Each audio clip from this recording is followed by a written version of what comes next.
ওয়াল্লাযীনা ইয়াকুলুনা রাব্বানা আসরিফ আন্না আযাবা জাহান্নাম। আলহামদুলিল্লাহ বলেন।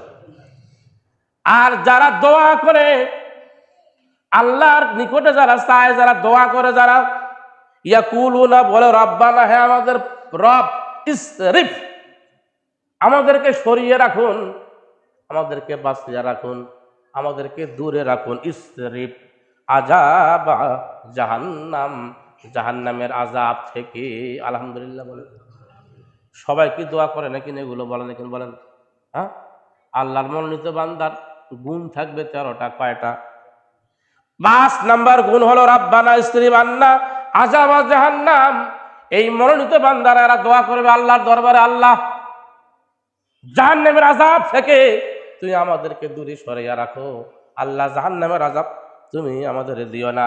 আমরা নামাজেই পড়ি না, দোয়া তো পড়ার দূরের কথা, ঠিক কি না?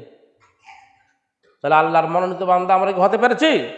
ইন্না জাবাহা কানা গরামা, অবশ্যই অবশ্যই আল্লাহর আযাব হলো ক্ষতিগ্রস্ত, বিপজ্জনক। ইন্নাহা সাত মুস্তাকাররা ওয়া মুকামা। এরপরে বলা হচ্ছে ওয়াল্লাযিনা ইজান ফাকুলি ইউসরিফু ওয়া লাম ইয়াকতারু ওয়া কানা বাইনা যালিকা কাওয়ামা। আলহামদুলিল্লাহ বলেন। খরচ করার সময় যারা ইয়াসরিফ করে না, তাসরিফ করে না, অপচয় যারা করে না, হিসাব করে করে যারা খরচ করে, আবার কৃপণতাও করে না, ওয়ালাম ইয়াকতুরুনা, এবং কৃপণতাও করে না, এমন ব্যক্তিরা হলো বিনয়ী, আল্লাহর মনোনীত বান্দা। আলহামদুলিল্লাহ বলেন। অনেকেই আমরা খরচ করি, তাফসীরের মধ্যে এখানে অনেক কথা বলা হচ্ছে। এই শব্দের মধ্যে আমরা খরচ করি বাহাদুরি খরচ, মানুষ দেখানো খরচ করি কি করি না? বাহাদুরি কিছু খরচ আছে। হ্যাঁ, 23,000 টাকা দিয়ে একটা বেটা ছোট সাইকেল কিনিয়ে দিছে, বাড়ির পাশের মানুষ না খায়া আছে। কথা বলা, ছোট্ট একটা সাইকেল 40-4200 টাকা দিয়ে কেনা যায়। 4,000 5,500 টাকা দিয়ে একটা সুন্দর সাইকেল পাওয়া যায়।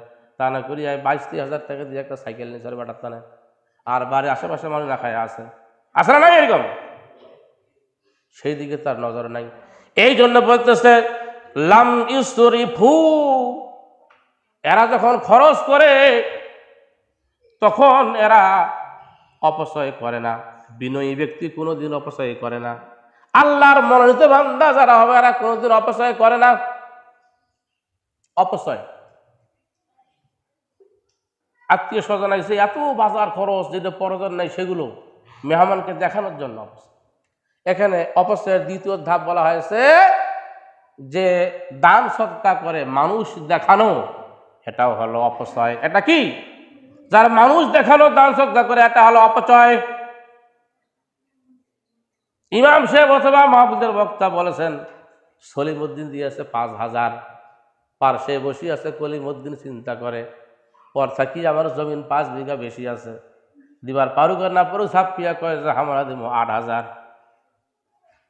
যদি আল্লাহর উদ্দেশ্য হয় ঠিক আছে, আর যদি মানুষ দেখানো হয়, এখানে বলা হচ্ছে ইউসরিফ, এটাও কি ক্ষতিগ্রস্ত, আমল তো কবুল হবেই না, বরং এটা হলো অপচয়।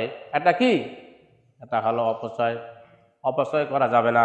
খরচ যারা করবে, খরচ করার সময় যারা অপচয় করবে না, আর যারা বখিলিতিও করবে না, ওয়া কানা বাইনা যালিকা কাওয়ামা, মধ্যপন্থা যারা অবলম্বন করবে, স্বাভাবিক অবস্থায় যারা থাকবে, এরা হলো বিনয়ী, এরা হলো আল্লাহর মনোনীত বান্দা। আলহামদুলিল্লাহ বলেন।